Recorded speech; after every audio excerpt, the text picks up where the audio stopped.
Rádio Piauí.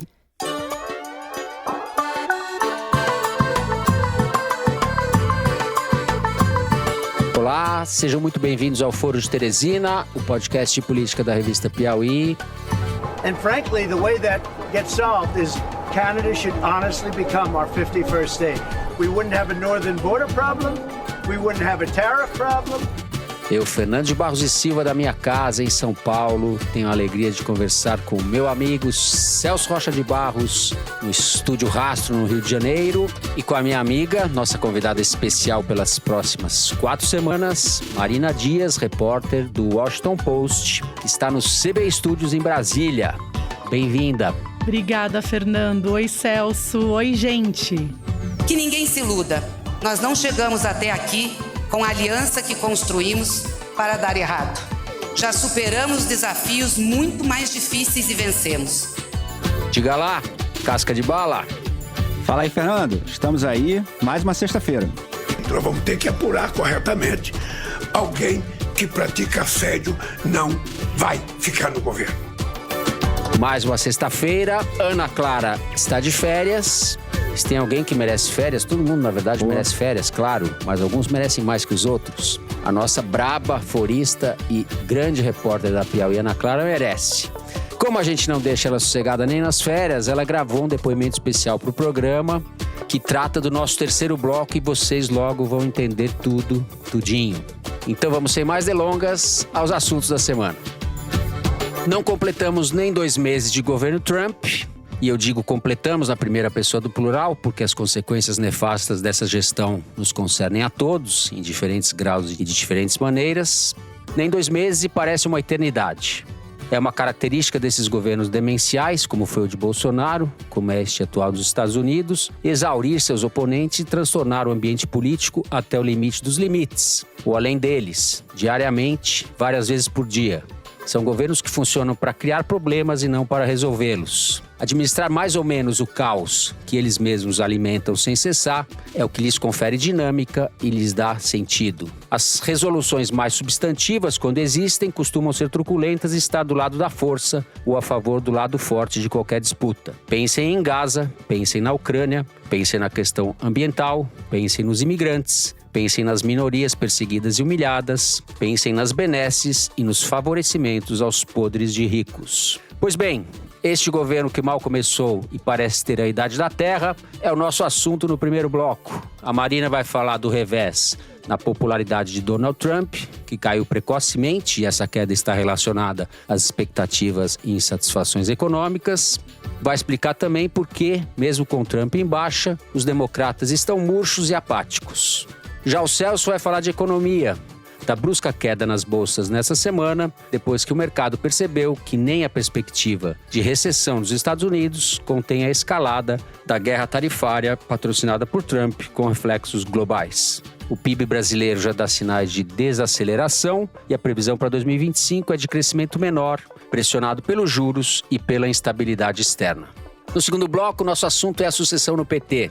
Na última quinta-feira, Gleisi Hoffmann, ministra das Relações Institucionais, que foi empossada essa semana, organizou um encontro entre petistas, no qual, segundo relatos, a candidatura de Edinho Silva foi muito contestada na presença de Lula.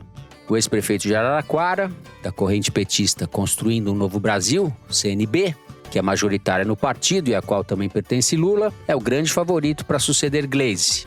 Nessa quarta, porém, o antecessor de Gleisi no cargo, o deputado Rui Falcão, lançou uma carta ao partido, sinalizando que entrou na disputa.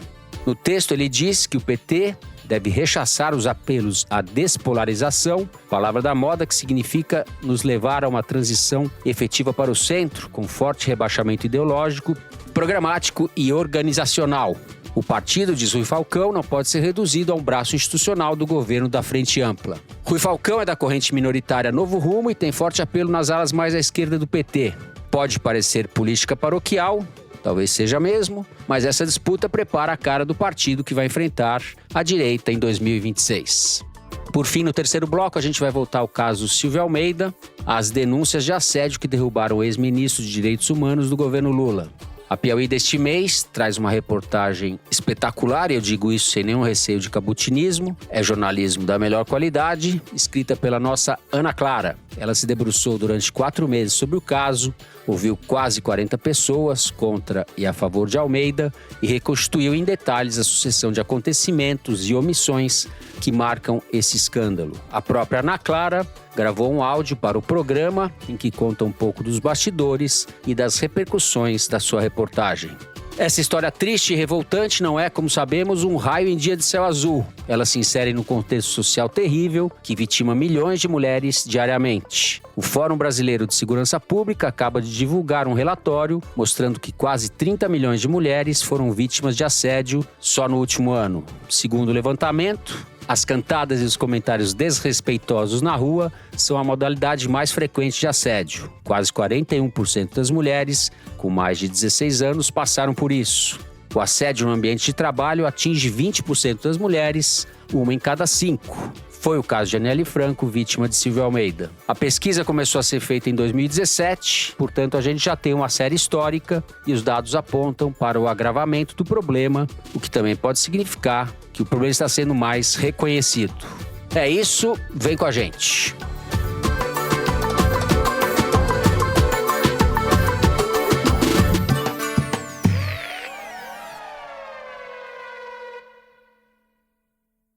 Muito bem, Celso, vamos começar com você.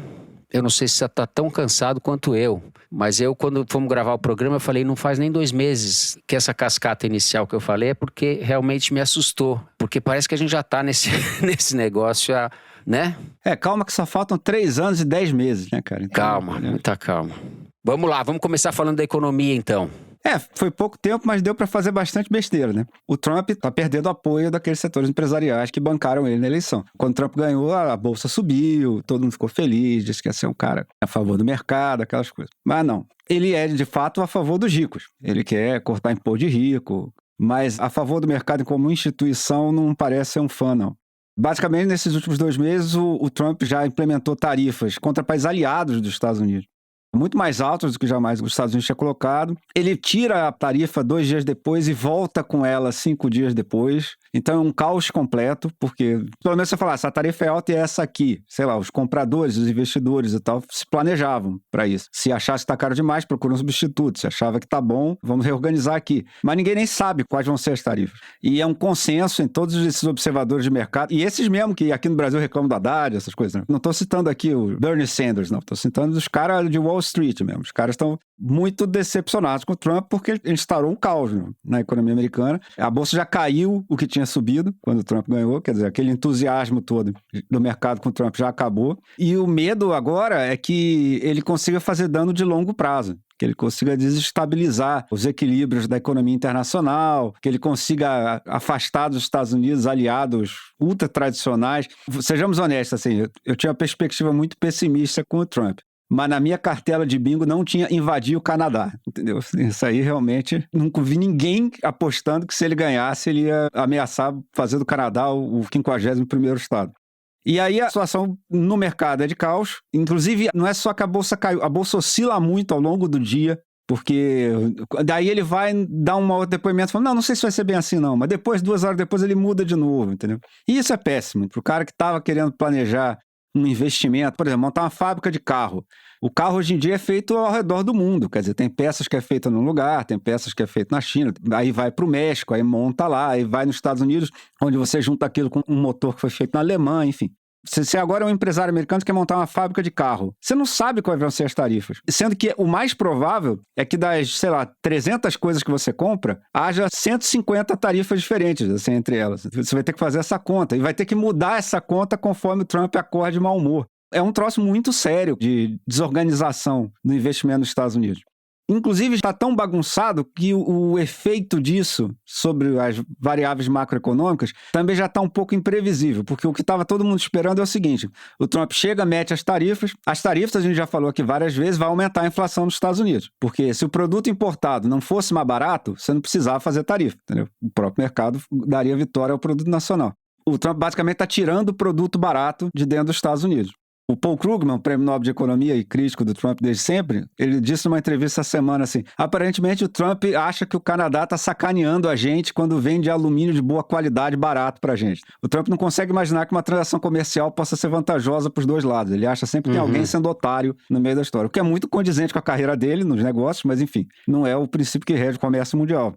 A expectativa é, o Trump vai fazer as tarifas, isso vai aumentar os preços. Vai aumentar a inflação. E aí o Banco Central americano vai ter que subir os juros e aí deu ruim para todo mundo. A economia mundial vai começar a desacelerar porque os Estados Unidos é um pedaço grande da economia mundial. O caos em torno das tarifas está tão grande que já tem gente achando que essa desaceleração do crescimento, que o aumento dos juros causaria, já começou. Que os agentes econômicos já começaram a ver isso aqui vai dar merda. Então já começaram a readequar seus planos, suas expectativas para um país crescendo menos. Então você nem sabe mais se quando chegar o dia da reunião lá do Federal Reserve, a tarefa deles vai ser segurar a economia porque os preços estão subindo demais, animar a economia porque o Trump fez tanta besteira que ela começou a desacelerar demais, e tem uma possibilidade real dos Estados Unidos entrar em recessão e a inflação subir, que aí é o pesadelo de qualquer governo. Se você já tiver com o país em recessão e as tarifas fizerem os preços subirem, aí vocês vão ver esses índices de popularidade do Trump ficar a popularidade do Temer. Lembra que ele tinha 3% a mais de erro da pesquisa, era 4%, então era estatisticamente impossível dizer com certeza se alguém apoiava o Temer.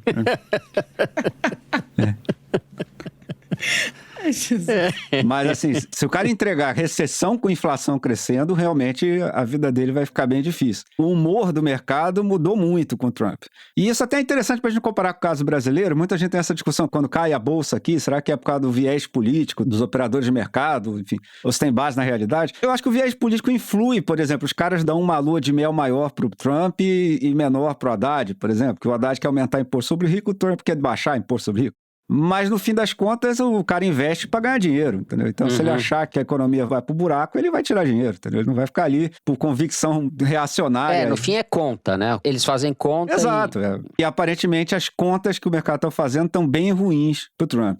Vamos pôr a Marina na conversa, então. Marina, não é só o mercado que está descontente com o Trump, certo? As pesquisas agora, nos últimos dias dos Estados Unidos, mostraram uma desaprovação ao governo precoce. Certo? Corretíssimo. Fernando, no meio dessas incertezas de guerra comercial e toda essa imprevisibilidade das medidas do governo americano que o Celso explicou tão bem, a gente começa a ver algumas reações de atores importantes nos Estados Unidos que começam a testar esse capital político do Trump, digamos assim, e parecem também querer encerrar aquele período de lua de mel que é comum em todo início de governo, inclusive no início de governo Trump.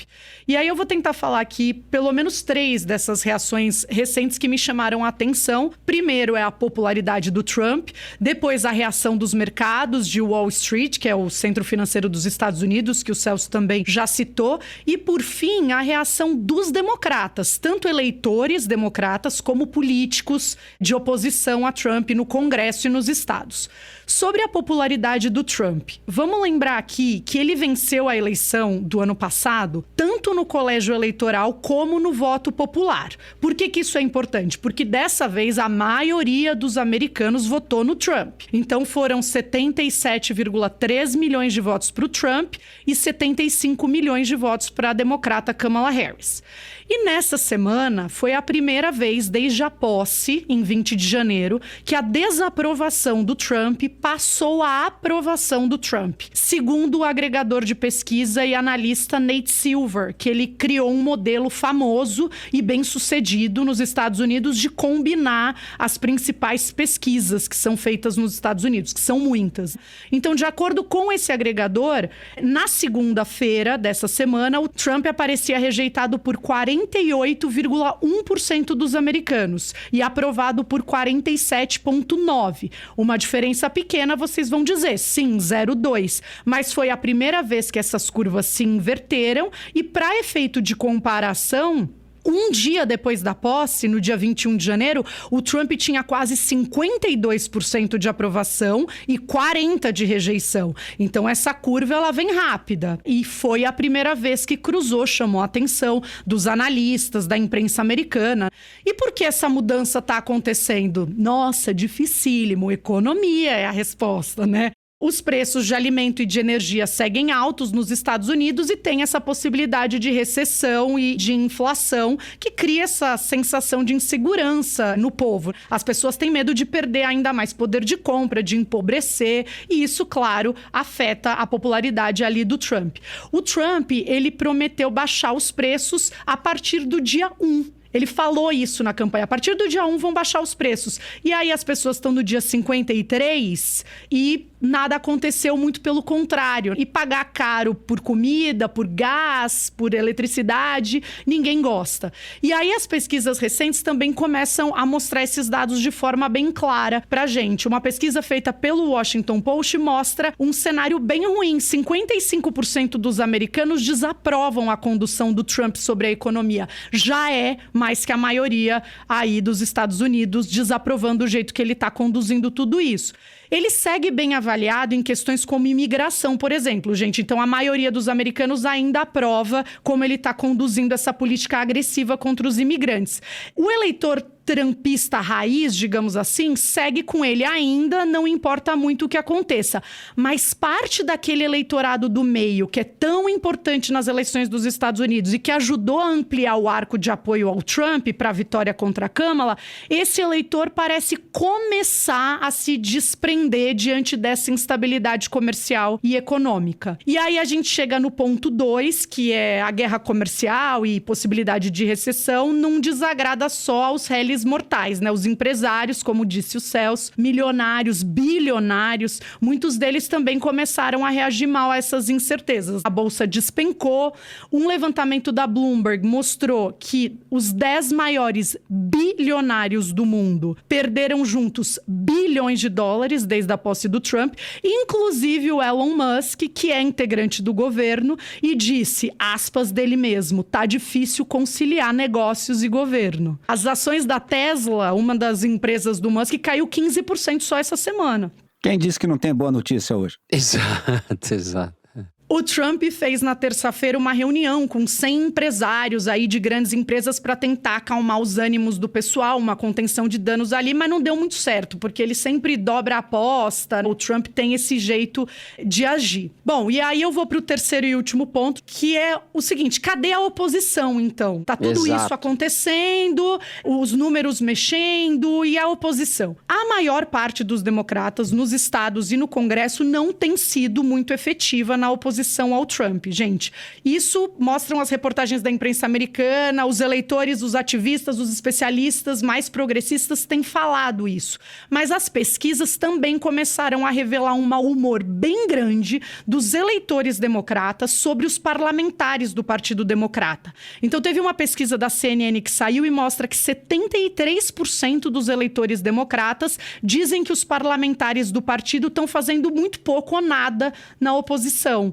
É claro que os republicanos têm maioria no Congresso, a gente sabe disso, mas também a gente sabe que a disputa política, o embate, a crítica, isso funciona como estratégia de oposição. A obstrução, os republicanos fizeram isso muito durante o governo Biden, obstruindo votações no Congresso, e os democratas têm feito isso muito pouco. No ano que vem, tem eleição de meio de mandato, que são quando algumas cadeiras do Congresso nos Estados Unidos mudam. Não são todas, é um sistema diferente, são algumas cadeiras na Câmara, algumas cadeiras no Senado. E aí a gente vai ver se esses números, se esse mau humor vai refletir até lá. Ainda falta 1 ano e meio, tá longe, a gente sabe. Mas, enfim, os eleitores democratas não parecem muito felizes com os parlamentares democratas que estão lá representando os interesses deles. Muito bom, muito bom. Celso, eu queria voltar à economia e ficou faltando a gente falar um pouco do impacto no Brasil. Saíram dados recentes sobre desaceleração da economia brasileira no último trimestre do ano passado e agora essas notícias dos Estados Unidos. O que a gente pode projetar ou dizer a respeito da nossa economia, das perspectivas agora, você com a sua bolinha de cristal? Então, bolinha de cristal sempre funciona melhor para coisa que já aconteceu, né? É bolinha de cristal com retrovisor. Exato. Esses dados que saíram agora sobre o quarto trimestre praticamente explicam perfeitamente aquilo que a gente ficou discutindo aqui sobre por que a popularidade do governo caiu, né? Era um mistério porque ainda não tinha saído esses números, né? Assim, a economia já vinha desacelerando mesmo e a população certamente já estava sentindo isso na rua. Justamente nessa hora que o Brasil não está num momento particularmente bom, mas esses números também, assim, o crescimento do ano passado brasileiro foi muito bom. Mesmo com a desaceleração, sim.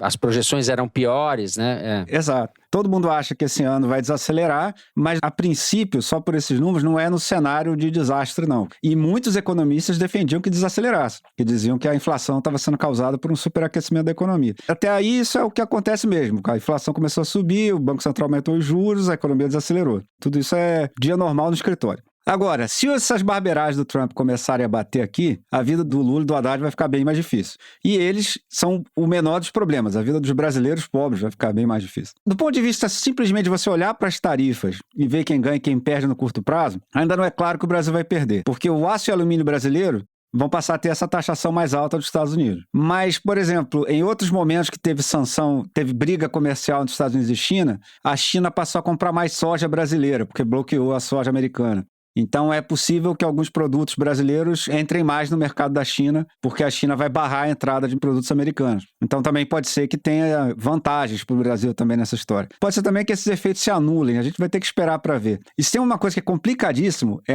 analisar o efeito de tarifa, porque eles têm muita ramificação. Então, por exemplo, o alumínio que entra nos Estados Unidos, para os fabricantes de carro, etc., vai aumentar o preço do produto deles. Mas aí também vai aumentar o preço do cara que depende de carro para transporte. É todo uma cadeia que é difícil de ver, né? Agora, eu acho que a gente não deve se limitar a olhar o efeito das tarifas do Trump sobre o Brasil desse ponto de vista. Esse setor aqui vai ganhar, esse setor aqui vai perder, entendeu? Porque o que vai ser ruim para a gente mesmo é se isso levar a uma desaceleração grande da economia mundial. Como eu já disse, os Estados Unidos é um pedaço gigante da economia mundial, o lugar provavelmente mais interconectado com o resto do mundo que existe. Então, enfim, se eles desacelerarem, é muito difícil que o mundo não desacelere, até porque a China não está mais crescendo aquelas taxas que estava antigamente e a Europa está estagnada. Então, isso para o Haddad, por exemplo, é um pesadelo, porque o Haddad, coitado, está esperando essa queda de juros dos Estados Unidos, por exemplo, já faz tempo. Tinha uma previsão que seria no começo do ano passado, aí foi sendo adiado, aí depois começou. Mas agora, por exemplo, se tiver que subir por causa das tarifas, é ruim para a gente, entendeu? Por que é ruim para a gente?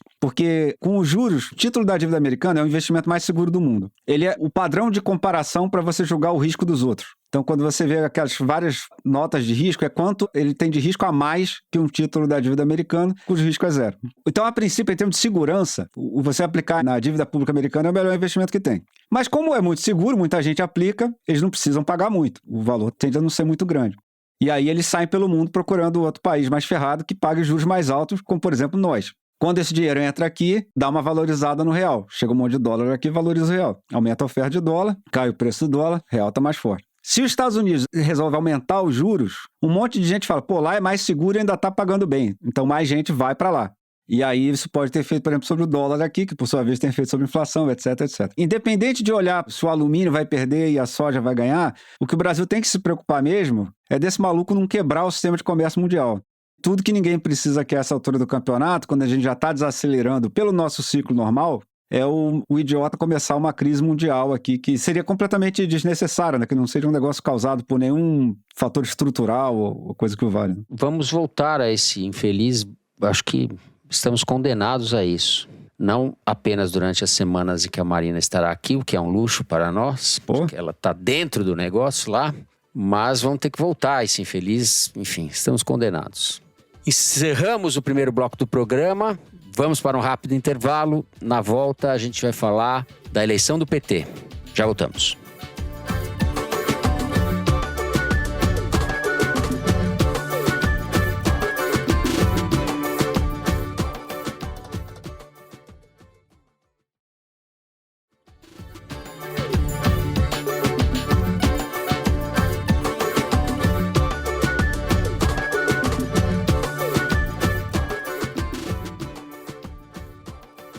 Muito bem, Marina Dias, vou começar com você. Temos eleição no PT, ela vai acontecer dia 6 de julho, não é isso? Edinho Silva é o candidato favorito, provável futuro presidente do PT, mas a eleição não está tranquila. Eu quero que você conte por que não está tranquila e qual é a importância disso, por que estamos olhando para isso. Fernando, as disputas dentro do PT, elas são sempre muito acaloradas e são interessantes, porque para o bem ou para mal, o PT, acho que o Celso concorda comigo, é o partido hierarquicamente mais bem organizado no Brasil. Sem partido que tem diversas alas, que tem disputa interna, que tem eleição interna e que dentro das suas limitações tem disciplina, principalmente quando a ordem vem do Lula. Então, por isso que esse capítulo da eleição do PT nesse ano de 2025 está tão interessante. Que é o seguinte, a Gleisi Hoffmann, que foi presidente do PT desde 2017, nos períodos mais sombrios aí do partido, com a prisão do Lula, etc., deixou o cargo agora para ser ministra da articulação política do governo. Então, o cargo está vago e um novo presidente vai ser eleito em julho. O candidato do Lula, teoricamente, é o Edinho, ex-prefeito de Araraquara, que foi ministro da SECOM durante o governo Dilma e sempre teve lugar de fala ali perto do Lula, tá? Mas começou a crescer dentro do PT um movimento de resistência ao Edinho, dentro da ala majoritária do PT, a Construindo o Novo Brasil, da qual o próprio Edinho faz parte. E esse grupo, esse núcleo de resistência, é vocalizado pela Gleisi, e tem como principais articuladores aqui, acho importante dar os nomes das pessoas que estão nesse núcleo, o Gilmar Tato, que hoje é secretário de comunicação do PT, a Gleide Andrade, não confundir com Gleisi, que é a tesoureira do PT, e o Washington Quaquá, que é vice-presidente do PT. Esse é o núcleo duro de resistência ao nome do Edinho Silva. Poxa, tutto buona gente, hein? Todos da mesma tendência do Edinho. Então, amigos, presidência e cargos à parte. Na semana passada, teve o ápice desse movimento, que foi uma reunião no apartamento da Gleisi em Brasília. Eram 10 convidados, o presidente Lula entre eles. Todo mundo precisou botar o celular de lado para não ter vazamento. Eles disseram que era para discutir a unidade do partido e foi por isso que o Lula disse que concordou em participar.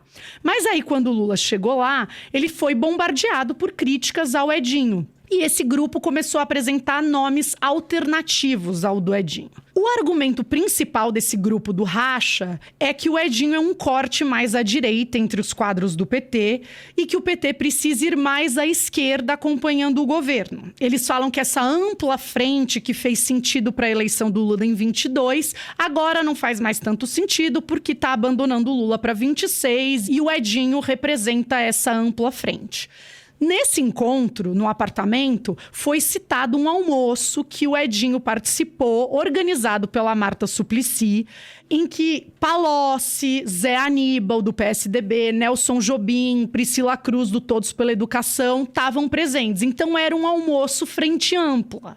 E eles citaram esse almoço do tipo, olha, o Edinho está se reunindo com essas pessoas, não é isso que a gente quer. O Lula deixou claro que não existe presidente do PT por consenso e que ele iria embora ali, decidido que o Humberto Costa, senador, é o presidente interino e que o PT se vire aí para encontrar uma unidade em torno de um nome do candidato.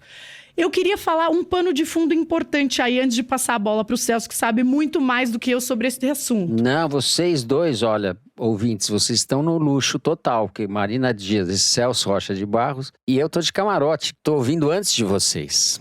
Desculpem. Mas segundo petistas com quem eu conversei nesses últimos dias para entender todos esses bafos, porque foram super bafos em Brasília. Então eu conversei com vários deles, de vários grupos, para tentar entender o que estava acontecendo. E de acordo com esses petistas, esse grupo do racha queria inicialmente construir uma alternativa mesmo ao Edinho, claro, para tentar se manter no poder. Mas viu que não vai ser tão fácil assim. O Lula realmente está encampando a candidatura do Edinho. Desde 2023, o Lula já teve algumas conversas com o Edinho nesse sentido. Então agora, essa pressão seria uma forma de, ao menos, esse grupo tentar negociar espaço importante na direção do partido, mantendo o poder em cargos como tesouraria e secretaria-geral, que são cargos-chave do PT. E depois dessa confusão toda, saiu nota, enfim, o Edinho se reuniu com a Gleisi e com o Humberto Costa, que está de presidente interino, e todo mundo acordou e dá uma baixada na temperatura e tentar buscar um entendimento, porque fica ruim a família brigando em público. Vão conseguir? Não sei. Quero ouvir o Celso. Celso, diga lá. Então, Fernando, a história é essa que a Mariana contou, e aqui eu acho que cabe esclarecer uma questão. O PT já teve eleições para presidente infinitamente mais acirradas que essa, Certo. nos anos 90 especialmente, que foi a década que o PT fez a moderação de discurso, e muita gente no partido não queria fazer, ou achava que estava indo longe demais. Então as brigas entre moderados e radicais eram violentíssimas, assim. As eleições eram ganhas por margens muito pequenas. O PT ter eleição interna muito animada não é longe da tradição petista, não.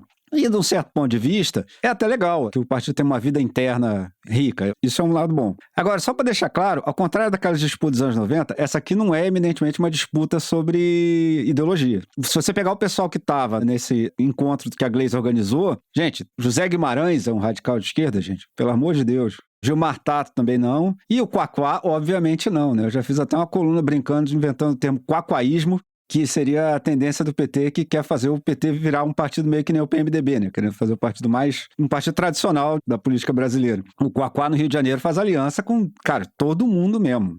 A direita mais esquisita, o Quaquá faz aliança com ela aqui. E até tem gente que elogia a atuação dele na prefeitura de Maricá. Ele foi reeleito agora com votação alta, mas ele é um cara totalmente distoante da militância petista, no tipo de acordo que ele está a fim de fazer. Outro dia desse ele estava defendendo o Brazão, que é acusado do assassinato da Marielle. Esse sujeito é um assinte, ele tá lá porque tem voto, né? Muito popular. Tem voto, exato. Já deveria ter saído do partido, essa que é a verdade. Provavelmente.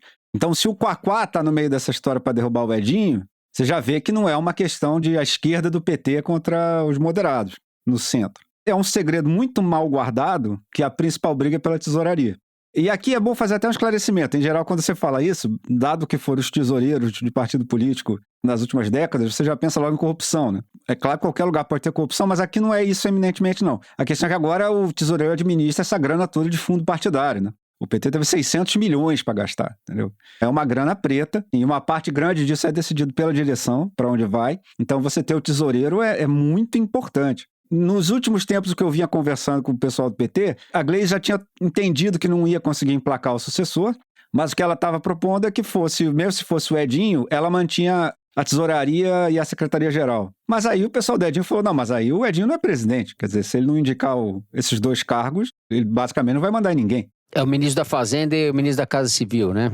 Exatamente. Então imagina se, sei lá, o Lula ganhou a eleição, mas o adversário do Lula na eleição indica o Ministério da Fazenda e a briga é essa. A briga é uma briga por cargos nessa direção do PT que vai substituir a Gleisi.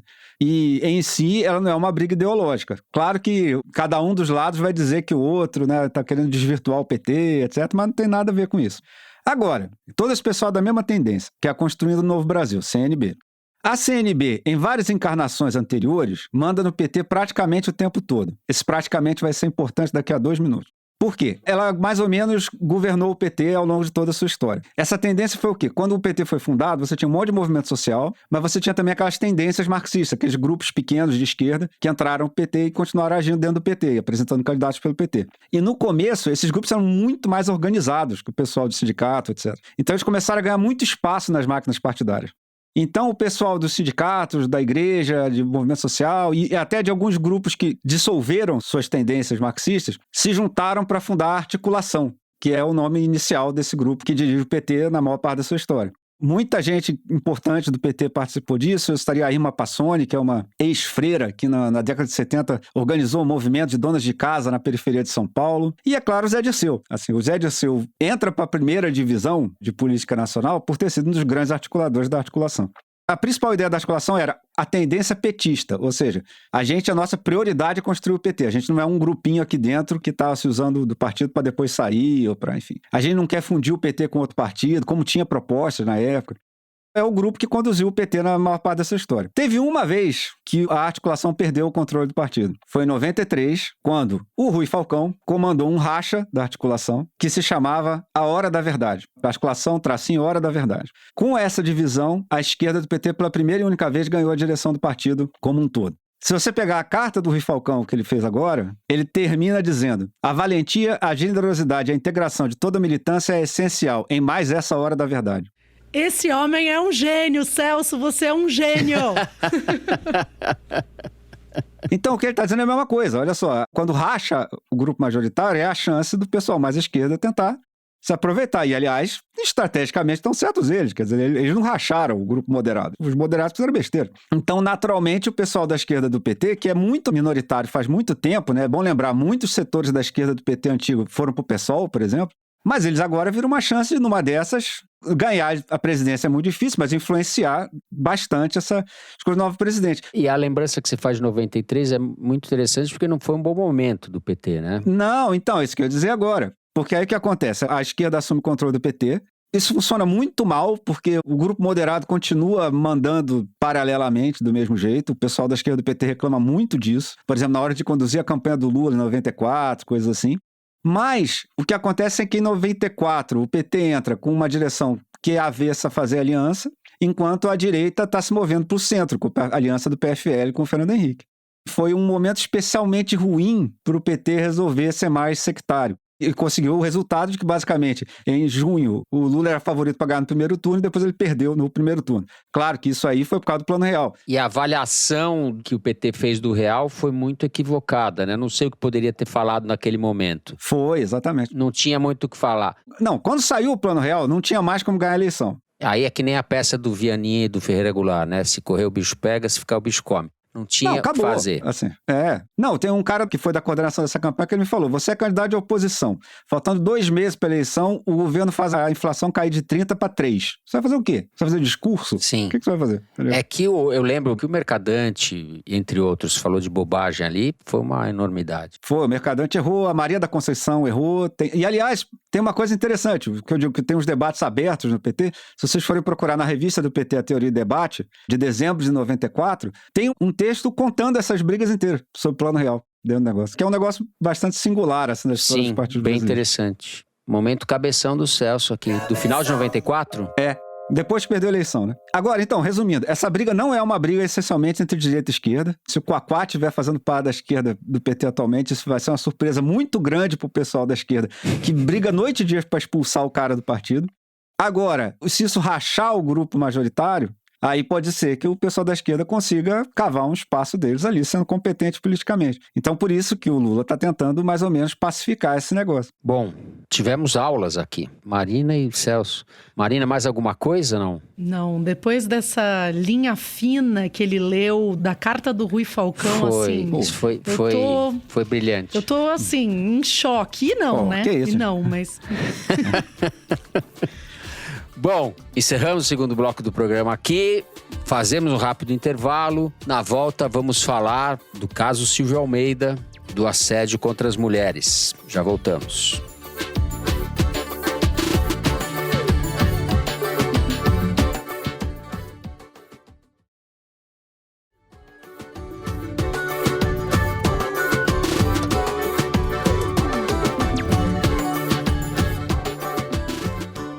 Muito bem, estamos de volta.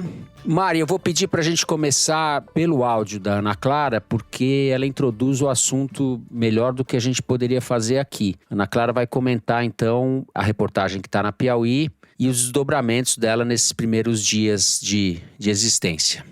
Vamos lá. Oi Marina, oi Fernando, oi Celso. Primeiro eu queria dizer que eu fiquei lisonjeada de vocês falarem sobre essa reportagem no Foro, que foi um trabalho pesadíssimo que eu fiz ao longo de 4 meses, que envolveu muitas entrevistas, muito receio das pessoas em falar no assunto, porque é um assunto muito duro, né? Afinal, são denúncias de assédio que envolvem um homem sobre o qual todos tinham grande expectativa, né? E envolvem também uma mulher negra, irmã da Marielle, uma voz no movimento negro. Então, para muita gente, foi muito doloroso falar sobre isso. Essa reportagem, ela recupera cronologicamente tudo o que aconteceu desde os dias que antecederam a posse do Lula, em 2022, que foi quando as investidas do Silvio Almeida teriam começado, até hoje, quando ele faz uma contraofensiva dizendo que tudo é armação para cima dele. O que eu escrevi na Piauí não é uma sentença sobre o caso, mas é o que eu ouvi das dezenas de pessoas com quem eu conversei, de diferentes grupos políticos, de diferentes partes do movimento negro, de diferentes mulheres que confirmam terem sido vítimas dele. E são relatos que se entrelaçam e que foram corroborados por muitas pessoas que ouviram essas denúncias em diferentes momentos desses últimos 2 anos. O que eu acho relevante a gente destacar dessa história é que ela tem todas as características de um caso clássico de assédio, em todos os sentidos possíveis. Primeiro, é a vítima nem perceber que está sendo assediada. Depois, o choque quando ela percebe, a negação, a tentativa de reverter a situação, até normalizando o assédio que aconteceu de certa forma. Depois, o desalento total diante do fracasso em parar o assediador. O que é clássico também nesse caso é a reação da outra parte. Descredibilizar as vítimas e tudo o que está no entorno dessas vítimas. Usar setores da imprensa com esse intuito, atacar a investigação e ventilar teses conspiratórias que justificariam a sua inocência.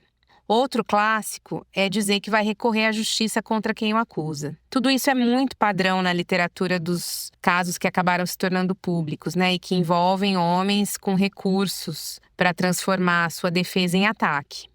E um desdobramento dessa matéria que eu acho também importante, porque ele é nocivo para as futuras vítimas de assédio, é o que a defesa do Silvio tem feito com o Me Too, que é uma ONG de acolhimento de vítimas, né?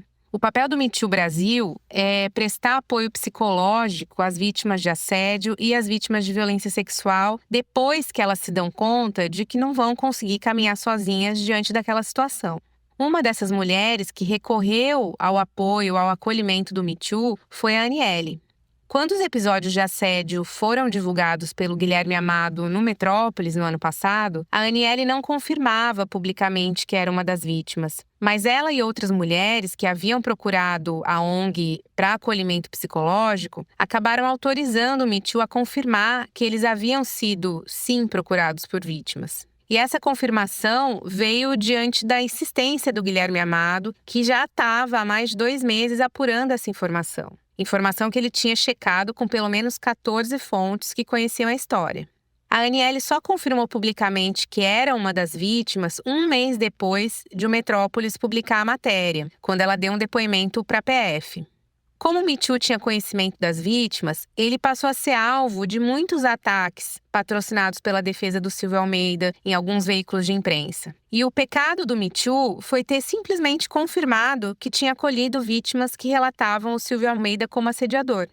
Quando a PF abriu um inquérito e começou a investigar o caso, o Me Too foi chamado a enviar as informações que ele tinha para colaborar com a investigação. Mas o Me Too não faz parte do inquérito, então ele não tem obrigação nenhuma de revelar o que quer que seja para a polícia, a não ser que exista uma ordem da justiça para isso. E como é uma ONG de atendimento psicológico, em tese, esse é um ofício que é protegido por sigilo profissional, assim como o sigilo da advocacia, por exemplo.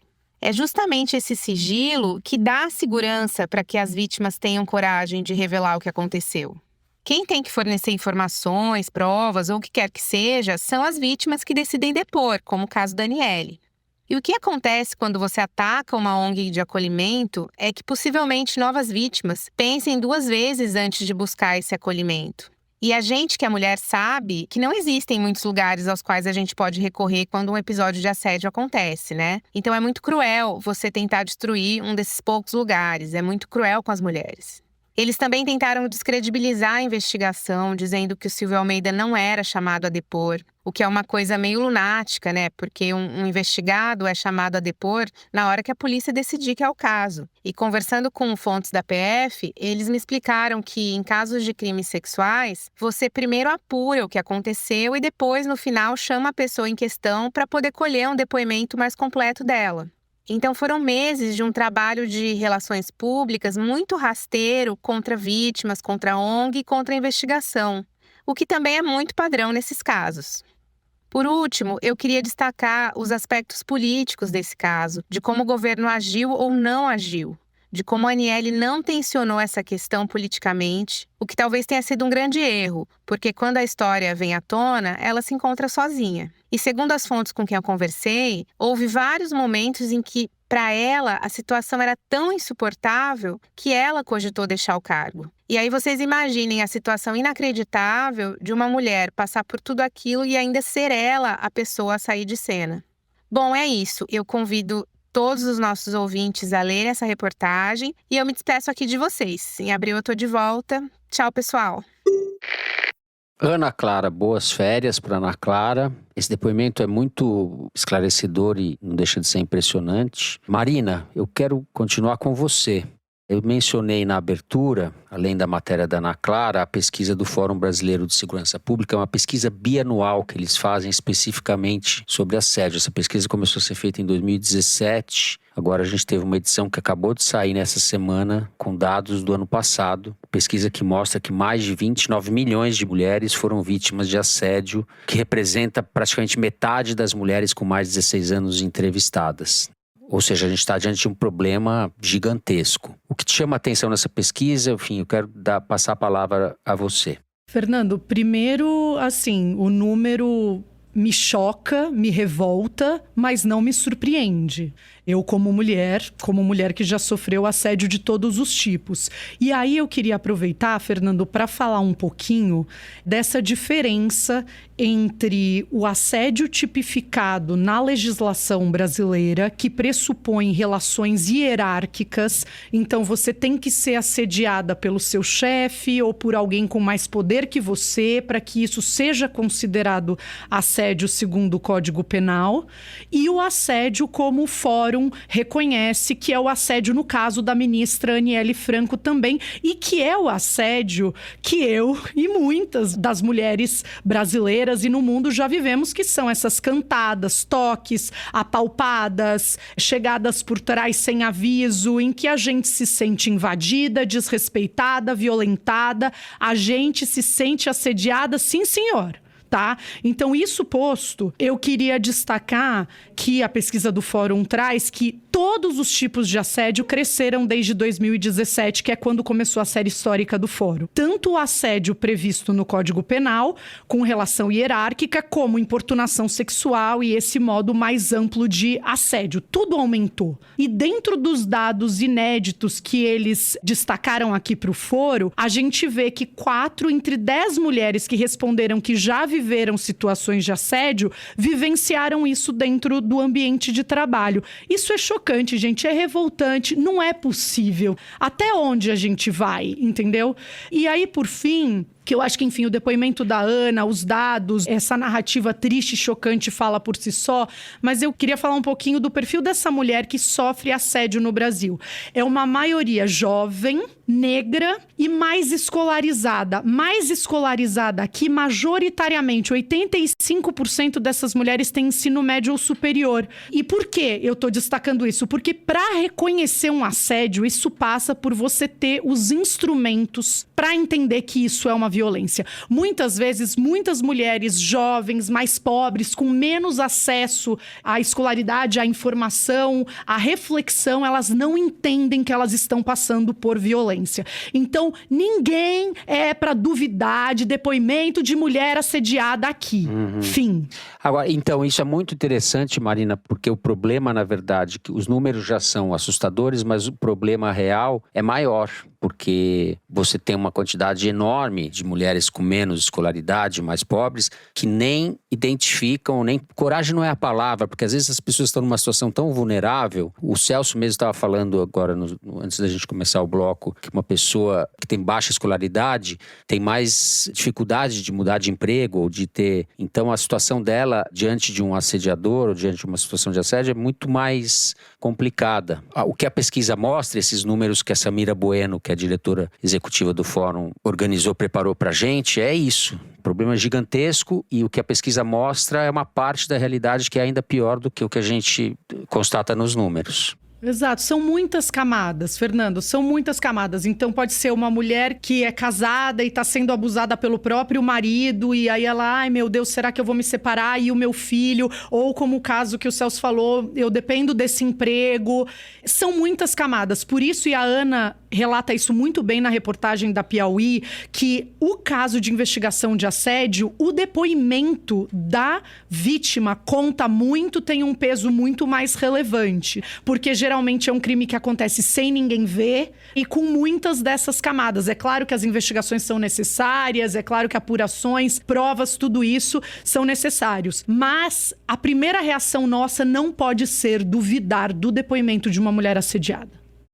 Isso impressiona que tenha jornalistas mulheres, inclusive agora, com uma linha de argumentação que põe em dúvida que a Aniele está falando a verdade, né? Para mim isso é tão inconcebível, como se fosse possível que a Aniele estivesse mentindo. Celso. Exatamente, Fernando, é o que eu ia falar agora. O Silvio Almeida fez um vídeo, uma declaração lá, pouco antes da matéria sair, em que ele denunciou uma armação política por trás das acusações contra ele. Obviamente todo mundo tem direito de se defender, é óbvio. Mas você diz que tem uma armação política, você tem que contar pra gente qual foi, né? Porque ele não deu nenhuma pista do que seria. Porque uma coisa é você dizer o seguinte, óbvio que tinha muita gente que queria o ministério que o Silvio Almeida estava ocupando. Como, aliás, tem muita gente que é o ministério do Haddad, tem muita gente que é o ministério que a Gleisi ganhou agora, tem muita gente que é o Ministério da Educação. É óbvio que essas pessoas, esses rivais, se souberem que o adversário deles está fragilizado, deu margem para ser atacado por alguma coisa, eles vão atacar mesmo. Isso é óbvio. Morar em Brasília, basicamente. Certo. Agora, isso não quer dizer absolutamente que o cara é inocente, certo? Entendeu? Assim, isso acontece independente do cara ser inocente ou culpado. A questão é, o que levaria a Aniele a mentir nesse caso? Porque se você for dizer assim, não, mas ela vai se promover mentindo nesse caso, isso é obviamente errado. Isso aí eu não tô nem dizendo, julgando que a pessoa vai dizer, pô, mas você acha que uma mulher inventaria isso para se promover? Entendeu? Eu também acho que não. Mas mesmo se você quiser argumentar isso também é obviamente errado. Não era absolutamente do interesse da Aniele que esse escândalo aparecesse, entendeu? Que esse escândalo tivesse acontecido, evidentemente. Porque ela estava no auge da carreira dela, ela acabou de ser ministra, ela estava super popular, ela estava muito forte politicamente dentro da esquerda. Então, assim, ela não precisaria absolutamente fazer manobra nenhuma dessa. E uma das coisas de assédio que é ruim para mulheres poderosas ou que ambicionam cargos de poder é a coisa de você se colocar como vítima. Você quer projetar força, como todo mundo que está disputando poder, como todo mundo que está disputando cargo. Então, para ela fazer essa denúncia, eu tenho certeza que foi contrário aos interesses políticos dela. Para mim, isso não faz o menor sentido, a ideia de que ela esteja fazendo isso porque tem algo a ganhar politicamente. Eu acho esse argumento, sinceramente, bizarro. É bizarro e é moralmente indigno, né? Pois é, cara, não é pra falar um negócio desse, pelo amor de Deus. De levantar isso em benefício próprio, que é essa turma que tá em torno do Silvio Almeida, que é uma turma bem truculenta. Cara, isso é barra pesada, né, gente? Assim, todo mundo sabe que disputa política é pesado, mas isso aqui não deveria ser sobre isso, né? E agora, o que está claramente parecendo que existe é um esforço articulado de defesa do Silvio. Claramente tem seus aliados e eles estão saindo em defesa dele. E, obviamente, como eu disse, ele tem todo o direito de defesa, de apresentar seu argumento na justiça. Ninguém está discutindo isso. Agora, essa defesa que eles estão fazendo, por um lado, dizer que foi uma armação política. E, segundo, esses ataques ao Me Too, tudo isso é muito ruim, né, cara? Não só pelo que a Ana falou, porque se você desmoralizar o Me Too é menos um espaço onde as mulheres podem denunciar, mas também porque a denúncia contra o Me Too é muito frágil, né? O que eles estão dizendo é assim, no relatório do Me Too não tinha todas as informações. Cara, mas rapidão, a questão é a seguinte, teve as mulheres que foram assediadas e estão denunciando? Teve. Pronto, amigo. É, exato. O essencial e o acessório, né? E aí, se o cara for levar essa história de armação política, como assim? A Aniele tinha uma armação com a professora aqui de São Paulo, que também denunciou. Que complô é esse, cara? Que força política tá por trás dessas pessoas completamente díspares em todos os aspectos, entendeu? A história é muito mal contada, né? Todos os depoimentos das mulheres, nesse caso e em outros também, são muito doloridos, né? Não é uma coisa fácil. Pois é, cara. Assédio. Exato, o cara achar que a mulher vai fazer isso. As mulheres realmente é uma violência enorme denunciar. Tem um custo emocional gigantesco. Não, e você vê, pô, a professora de São Paulo, você vê o vídeo dela, você acha que aquela pessoa fez aquilo pra ganhar alguma coisa? O que ela vai ganhar com aquilo, cara? Isso é bizarro. É muito difícil denunciar, entendeu? Por causa desse caso, vocês vão mesmo jogar fora todos esses organismos que dão acolhimento, esses anos de luta. Na matéria da Ana, tem que eu acho muito interessante, que ela conversando com o pessoal de movimento negro, né? Os caras não passam pano pro Silvio, mas vários levantam questões, pô, se o cara fosse branco, não seria tão violenta a reação. O que talvez seja verdade. Quem se lembra que o nome do presidente da Caixa Econômica do Bolsonaro. Do governo Bolsonaro, que saiu por assédio. Duvido que alguém lembre o nome desse cara. Isso aí pode até ser verdade, mas novamente, não quer dizer que o assédio não aconteceu. O risco aqui é você tentar instrumentalizar a causa antirracista a favor do machismo, né, cara? Em favor da violência contra a mulher. O que seria uma tragédia se alguém fizesse isso, né? Na matéria da Ana, a militante negra consultada, ela fala, não, mas peraí, isso aí foi um homem negro que assediou uma mulher negra. A gente tem que pensar na mulher negra que está nessa história. Eu lembro que eu vi um documentário sobre os Panteras Negras uma vez, e aí tinha uma mulher que participou dos Panteras Negras, e o pessoal do documentário perguntava, mas a cultura do Pantera Negra era machista? E ela dizia, bom, eles não caíram prontos do céu revolucionário. Não chegaram, assim, super sofisticados, prontos a todas essas problemáticas e tal. E ela falou, não, foi uma briga nossa, né, pra ir fazendo os caras melhorarem, né? Todas essas linhas de argumentação que eles estão usando agora contra a Aniele, eu acho francamente bizarro, cara. Novamente, todo mundo tem direito de defesa, é óbvio. Na justiça, o padrão de exigência de prova tem que ser alto mesmo. Mas, cara, qualquer argumento que você use pra me dizer que a Aniele teria interesse ou motivação pra inventar essa história, parece uma loucura, sinceramente. Assim, eu não consigo imaginar uma situação dessa, assim. Não é o tipo de coisa, sei lá, 2 dias antes da eleição aparece alguém denunciando um candidato. E aí não dá tempo de se defender, é um negócio... Você pode até pensar, isso aí pode ser uma armação e tal. Mas nesse caso específico, ela tinha interesse zero em fazer esse negócio, entendeu? Assim, isso foi, obviamente, um problema gigante pra ela. Obviamente, piorou a vida dela. Aí o cara vai me dizer agora que não, isso aí é tudo uma jogada, não sei o que. Ah, pelo amor de Deus, meu amigo. Pelo amor de Deus, picaretagem tem limite, ou não? Então, a gente encerra o terceiro bloco do programa por aqui, viramos a chave, vamos para um momento de descontração. Kinder Ovo. Fernando, o Dani pediu pra te avisar que chegou um negócio na portaria pra você, Fernando. O quê? Na sua portaria, pra você ir no interfone, que chegou uma coisa na sua portaria pra você. Quem falou isso? O Dani Dia aqui do estúdio, pra você pegar, que é pra alguma coisa a ver com correio elegante, alguma coisa aí pra você dar uma olhadinha. Você tá brincando? Na minha portaria? É pra eu pegar agora? É pegadinha? Ai, será que é uma caixa e você vai abrir e vai sair, tipo, alguém vestido de noiva? Espera aí que eu já vou ver. É meu sonho. Espera aí. Eu não acredito neste momento épico. Ó, vou abrir aqui na frente de vocês. O quê? Eu não acredito. Ó, eu ganhei um pacote de café moído do Rastro Pop com o seguinte recado aqui. Olá, Fernando. Já que o apresentador não vem ao Rio, o Pão de Queijo vai a São Paulo. Abraços, Dani Di, Estúdio Rastro. Tem pão de queijo aqui, gente. Eu não acredito. Aqui. Nem eu tô outro faminha. patamar. Ai, que delícia. Dani Di, olha, foi o maior gesto de amor que eu já recebi nesses anos de foro. Eu vou comer pão de queijo no ar. Fernando não podia ficar sem. Olha aí. Maravilhoso. Maravilha. Com café ainda. Muito bom, Fernando. Meu Deus. Ó, Dani Di dessa vez superou. Que maravilha, pô. Fiquei emocionado de verdade. Dani Di tá ótimo pão de queijo. Saudade, viu? Se o Dani Di não tivesse o melhor estúdio do Rio de Janeiro, ele poderia ser dono de uma casa de pão de queijo. Com certeza. Obrigado. Esse momento foi... O que foi isso? Kinder Ovo, Cabeção? Eu nem sei mais onde a gente tá agora. Perdi o roteiro. Foi Correio Elegante. Correio Elegante. Foi Correio Elegante antes do... Ou um Kinder Ovo só pra você, né? Com presente, com surpresa. Esse é o Kinder Ovo. É, não tem Kinder Ovo, então, é isso? Ou vai ter Kinder Ovo? Não, tem Kinder Ovo. Tem Kinder Ovo. Eu posso até perder o Kinder Ovo, não tem problema. Depois desse pão de queijo. Vamos lá. Vamos, Marina, vamos ver se você honra a bancada aí. Mari, então solta, por favor.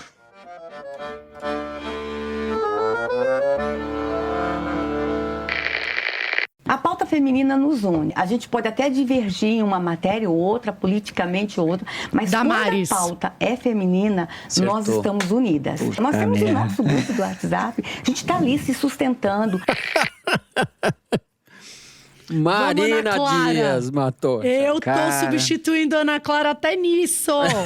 Impressionante. Esse ano eu não acertei nenhuma, cara. Porra. Damares. Pior que eu reconheci a voz, eu fiquei, não, peraí. Ela ainda falou que é péssimo. Mas é o primeiro que eu acertei, gente. Eu sou péssima. Ó, que Se você isso. vier aí numa sequência histórica, esse é meu primeiro. Muito bem, para os anais, senadora Damares Alves, do Republicanos, né? Entrevista à TV Senado. Marina Dias, conta ponto, como diz o Chico Vendedor Raiz. Que fase. Vamos então, depois deste momento glorioso de Marina Dias e do meu pão de queijo, que eu não vou parar de falar dele até o fim do programa, ao Correio Elegante. O segundo melhor momento do programa, porque o melhor momento do programa foi o meu pão de queijo hoje, desculpa. Bom, eu vou começar com um e-mail do Jonatas Cotrim. Diz ele, desde o começo do ano tenho notado um aumento das menções a um personagem meio oculto, mas quase sempre presente no programa. E não estou falando sobre Bolsonaro, Musk ou outro maluco que pode acabar com o mundo em breve. Alguns programas, reparo que vocês mencionam bastante sobre pão de queijo. Olha só. Olha só. E no geral parece que vem com uma inconformidade. Sempre tem alguém do programa sem pão de queijo. Pois sou mineiro de Belo Horizonte, mas resido em São Paulo e desde o ano passado produzo essa fina iguaria como forma de levantar fundos para bancar a cerimônia do meu casamento com a maravilhosa Fernanda Tomás. Nos casaremos em julho e precisamos vender bastante pão de queijo ainda. Mas, de toda forma, gostaria de enviar uma amostra desse quitute. Sei que sou vizinho do Fernando, nas proximidades de Higienópolis, então é só combinar que resolvemos de uma vez por todas esse problema. No mais, aproveito para agradecer a vocês pela lucidez nas análises e dizer que, como jornalista que sou, é um alívio ter o foro na nossa imprensa. Parabéns a todos. Se possível, mandem um beijo para a minha linda noiva, Fernanda. Minha xará, um beijo para Fernanda. Beijo para você também, Jonatas. Espero que você venda muito pão de queijo, que seu casamento seja muito bem sucedido. A Vanessa Gonçalves é professora e mandou o seguinte e-mail. Olá, meus amores. Venho aqui confessar minha indecente traição ao foro, com quem desde 2020 mantenho um relacionamento político poligâmico. Sim, meus caros, no carnaval eu os abandonei por 2 semanas. Entre um vuque-vuque aqui e um trépido trepa-trepa colar, eu me esbaldei no carnaval de São Paulo, no pré, no durante e no pós. E com a maior cara de pau, eu quero voltar para esse swing intelectual com vocês. Afinal, nenhuma paixão de carnaval é páreo pro meu amor que arde em chamas. E assim como a atual situação do planeta ferve por vocês. Maravilhosa, Vanessa. Um beijo! Pô, Vanessa, valeu. Pô, Vanessa, mas terminar na véspera do carnaval é clássico, hein? Vanessa, essa carta é muito boa. O carnaval fez muito bem pra você. Continue pulando carnaval. E ouve o foro de vez em quando, por favor. A Ariela Yunes escreveu: sou uma estudante de ensino médio que sonha em ser jornalista ou cientista social. Ouço o programa de vocês com meu pai, Andrés, indo para a escola. E com vocês aprendo muito sobre política, me informo sobre o mundo e, claro, dou muita risada com humor ácido. Mandem um beijo pro meu pai, obrigado pelo trabalho maravilhoso. Ariela, um beijão para você e um beijão pro Andrés. Obrigado mesmo pela audiência de vocês, cara. E depois diz aí pra gente qual curso você escolheu. Muito bom. Bom, a gente vai encerrando o programa de hoje por aqui. Se você gostou, não deixe de seguir e dar 5 stars pra gente no Spotify. Segue no Apple Podcast, na Amazon Music, favorita na Deezer e se inscreva no YouTube. O Foro de Teresina é uma produção da Rádio Novelo para a revista Piauí. Durante a licença maternidade da Evelyn Argenta, a coordenação geral é da Bárbara Rubira, a direção é da Mari Faria, com produção e distribuição da Maria Júlia Vieira. A checagem do programa é do Gilberto Porcidônio, a edição é da Bárbara Rubira e do Thiago Picado. A identidade visual é da Amanda Lopes, a finalização e mixagem são do João Jabassi e do Luiz Rodrigues da Pipoca Sound. Jabassi e Rodrigues também são os intérpretes da nossa melodia tema. A coordenação digital do programa é da Bia Ribeiro, da Emília Almeida e do Fábio Brizola. O programa de hoje foi gravado no Estúdio Rastro do grande Dani Di. Obrigado, Dani Di. No Rio de Janeiro e no CB Studios em Brasília e na minha choupana em São Paulo. Eu me despeço então dos meus amigos. Celso Rocha de Barros, tchau Celso. Valeu, Fernando, até semana que vem. Marina Dias, tchau Marina, até semana que vem. Tchau, Fernando, tchau, Celso, até a semana que vem. É isso, gente, uma ótima semana a todos e até semana que vem.